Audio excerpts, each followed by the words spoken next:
ফলে আনিসুকে পাক। আসসালামু আলাইকুম। বিদ্যাকানন্দ প্রিলিমিনারি হাই স্কুল কর্তৃক আয়োজিত উপস্থিত বক্তৃতা প্রতিযোগিতা 2026 এর অনুষ্ঠানে সম্মানিত সভাপতি, শ্রদ্ধেয় বিচারক মণ্ডলী, সম্মানিত শিক্ষকবৃন্দ এবং উপস্থিত সকলকে আমার আন্তরিক সালাম ও শুভেচ্ছা জানিয়ে আমি আমার বক্তব্য শুরু করছি। আমার প্রতিযোগিতার বিষয় শীতের পিঠা। শীতকাল এলেই আমাদের দেশে শুরু হয় পিঠা তৈরির উৎসব। এই সময় মায়েরা, দাদি, নানীরা ভালোবাসা দিয়ে আমাদের জন্য নানা ধরনের পিঠা তৈরি করে, যেমন ভাপা পিঠা, পাটিসাপটা, চিতই পিঠা, দুধপুলি, পাক্কন পিঠা ইত্যাদি। শীতের পিঠা শুধু সুস্বাদুই নয়, এটি আমাদের বাংলা সংস্কৃতির একটি সুন্দর ঐতিহ্য। নতুন ধানের চাল, খেজুরের রস ও গুড় দিয়ে তৈরি এইসব পিঠা শীতের আনন্দকে আরো বাড়িয়ে তোলে। বর্তমানে অনেক বিদেশি খাবারের ভিড়ে আমাদের ঐতিহ্যবাহী পিঠাগুলো যেন হারিয়ে না যায়।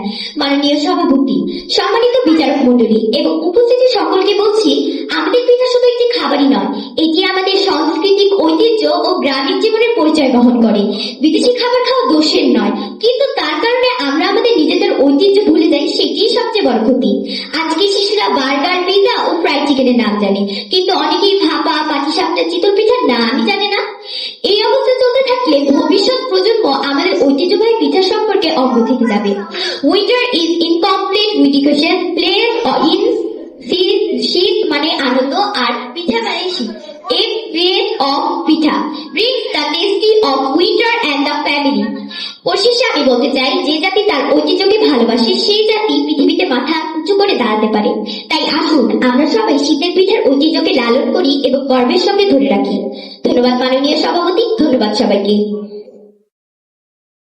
শীত এলো কুয়াশা বরাবর, পিঠার গন্ধ ছড়িয়ে পড়ে গ্রামের ঘরে ঘর। পাটিসাপটা, ভাপা পিঠা, দুধে ভেজা স্বাদ, শীতের পিঠা সবার মনে আনে সুখের বাত। আসসালামু আলাইকুম। বিদ্যাকানন্দ প্রিলিমিনারি হাই স্কুল কর্তৃক আয়োজিত উপস্থিত বক্তৃতা প্রতিযোগিতা 2026 এর অনুষ্ঠানে সম্মানিত সভাপতি, শ্রদ্ধেয় বিচারক মণ্ডলী এবং উপস্থিত সকলকে আমার আন্তরিক সালাম ও শুভেচ্ছা জানিয়ে আমি আমার বক্তব্য শুরু করছি।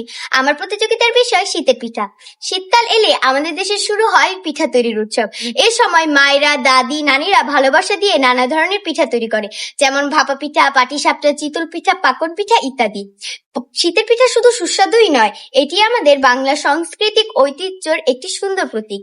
নতুন ধানের চাল, খেজুরের রস ও গুড় দিয়ে তৈরি এসব পিঠা শীতের আনন্দকে আরো বাড়িয়ে তোলে। বর্তমানে অনেক বিদেশি খাবারের ভিড়ে আমাদের ঐতিহ্যবাহী পিঠাগুলো যেন হারিয়ে না যায়। মাননীয় সভাপতি, সম্মানিত বিচারক মণ্ডলী এবং উপস্থিত সকলকে বলছি, আমাদের পিঠা শুধু একটি খাবারই নয়, এটি আমাদের বাংলা সাংস্কৃতিক ঐতিহ্য ও গ্রামীণ জীবনের পরিচয় বহন করে। বিদেশি খাবার খাওয়া দোষের নয়, কিন্তু তার কারণের জন্য আমরা আমাদের নিজের ঐতিহ্য ভুলে যাই, সেটি হবে সবচেয়ে বড় সমস্যা। আজকে শিশুরা বার্গার, পিৎজা ও ফ্রাইড চিকেনের নাম জানে, কিন্তু অনেকেই পাটিসাপটা, ভাপা, পুলি পিঠার নামই জানে না। এই অবস্থা চলতে থাকলে ভবিষ্যৎ প্রজন্ম আমাদের ঐতিহ্যবাহী পিঠার সম্পর্কে অজ্ঞ থেকে যাবে। A plate of pitha brings the tasty of winter and the love of family. পরিশেষে আমি বলতে চাই, যে জাতি তার ঐতিহ্যকে ভালোবাসে সেই জাতি পৃথিবীতে মাথা উঁচু করে বাঁচতে শিখে। তাই আসুন আমরা সবাই শীতের ঐতিহ্য পিঠাকে লালন করি এবং গর্বের সঙ্গে ধরে রাখি। ধন্যবাদ মাননীয় সভাপতি, ধন্যবাদ সবাইকে। Bye bye.